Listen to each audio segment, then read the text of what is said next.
Hello everyone. I'm Jagdeep. Yeah, Japa, we're gonna recap today my trade. I was thinking to do for a long time, and hopefully I'm gonna do every day now. And I'm gonna watch and learn what I did, what was my thought process, and why I did it, and that's gonna help me to speak out my feelings, my emotions. So that's why I want to start today. And even good or bad day, I'm gonna do every day. Hopefully, I'm gonna follow my system.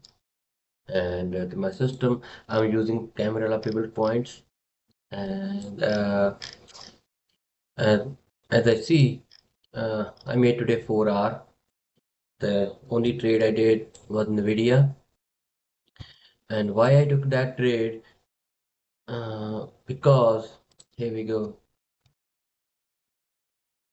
This was in pre-market. It was holding on RS4 here. That was level here. It was holding here, and when it's come down here and then bounce back. As it's bouncing back, I was looking into the diamond sale. It was green, and when it is green, and I thought, okay, I'm gonna do the entry. And firstly, I did my stop loss here and try to enter it. I don't get a fail, and then I did enter again. When I enter again, it push, and I have automatic my 4 hour trade target, and it just hit my target, and that was it. As you can see in 1 minute chart, it's try to pull its open price, it try to come down, and when it's I see it's buying out from this level, like it's buying out, because in pre-market it was already pushing higher, was pushing higher. The problem I can say, there was a VWAP here, but in opening price I was like a little bit higher, so that was a little riskier because it don't have broken a VWAP yet. But as soon as it's broken higher, it's pushed open price, it pushed, and my target, mental target was 112, because I see that there's a big ask here, this side here. So that was I was thinking to be thinking to this ticket to be go to that level, so at least. But I don't touch my target, I don't touch anything.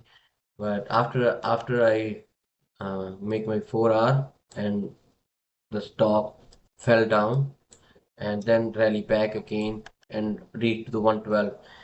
So here, well, but when it was falling down, I can see that here it was having low volume as compared to first. Obviously, there was a second candle having low volume, but there was no much volume.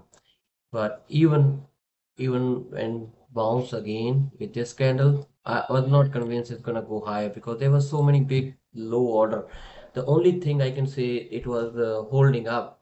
It was above S4, and I think the system worked. If system worked, if it can bounce every time nearby, yeah, it need lots of volume to break that level. If it is broken, already broken, or in pre-market, or it have so much direct book, or I mean, there was, you have genuinely directional bias, so it can easily break. But in this case, I was not much in the long term thinking about it reversing the market. But if I look into the day chart, why I was more into the long, because it had a wick here.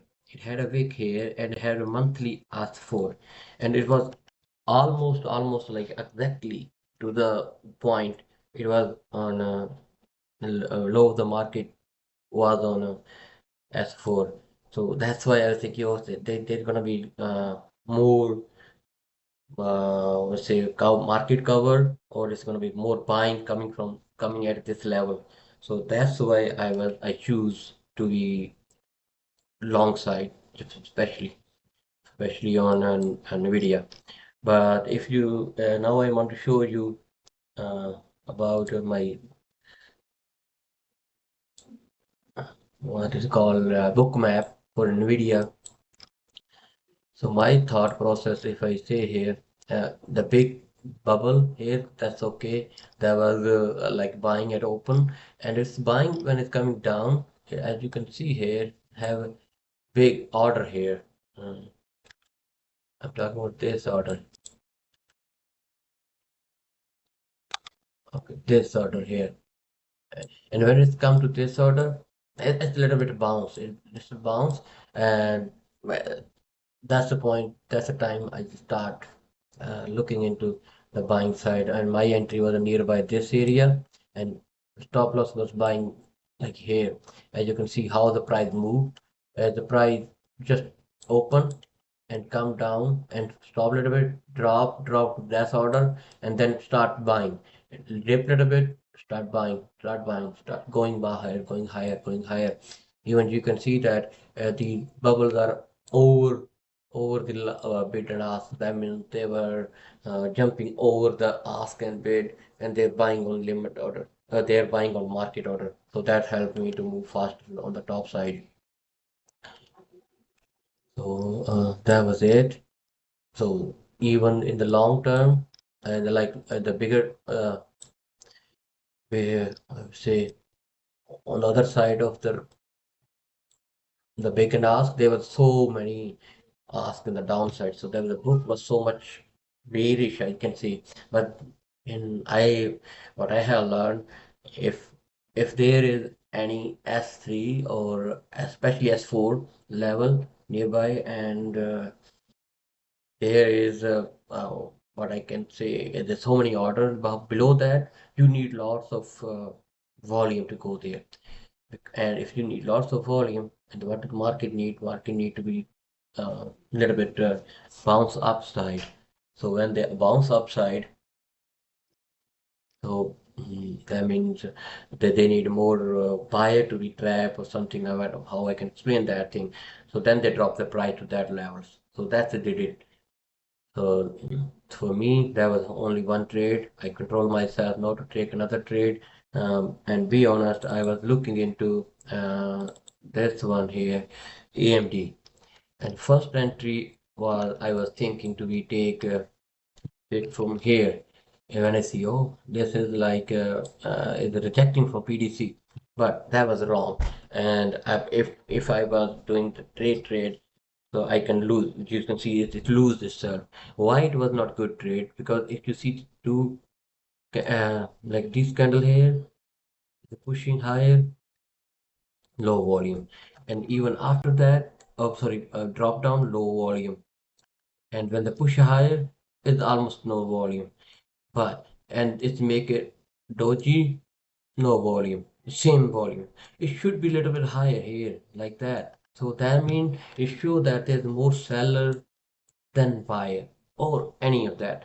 If that means that level get respected, that level get some kind of resistance, some kind of action going on that level. But that was nothing. There's missing there. So that was it. But as you can see that, but it played very well on S3. R3 was very well played. It touched the penny, volume raised, good played. So that's like, oh my God.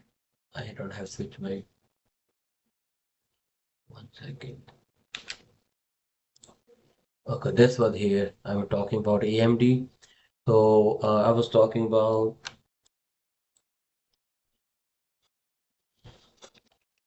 this level, a PDC, and this was my first time when I see it as the short side, but that was a bad idea as a VPA because there's no volume spike here on that level. So that if I had to took that trade, that was a failure. That was a loss.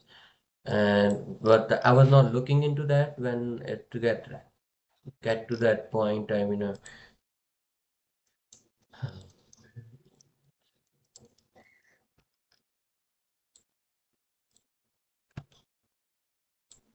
to the this R4, R3. So that was a very. I get my pen. So that was it. There was a spot.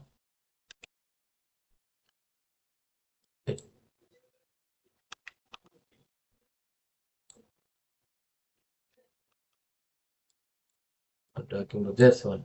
R3. R3 was my should be not my it should be the level where I could take shot, and it had a volume VWAP, VPA, and everything. So another thing I was looking into that what I'm making mistake today. So I didn't took trade. I was just looking into that. That was Tesla.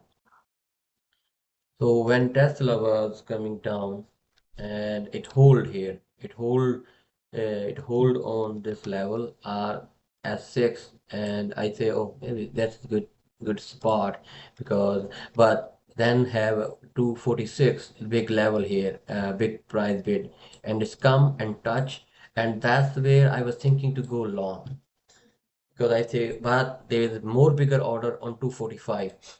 So that was a little bit here, and as you see that there's no big as compared to uh, other volume, there's no spike. So that was a VWAP, VPA.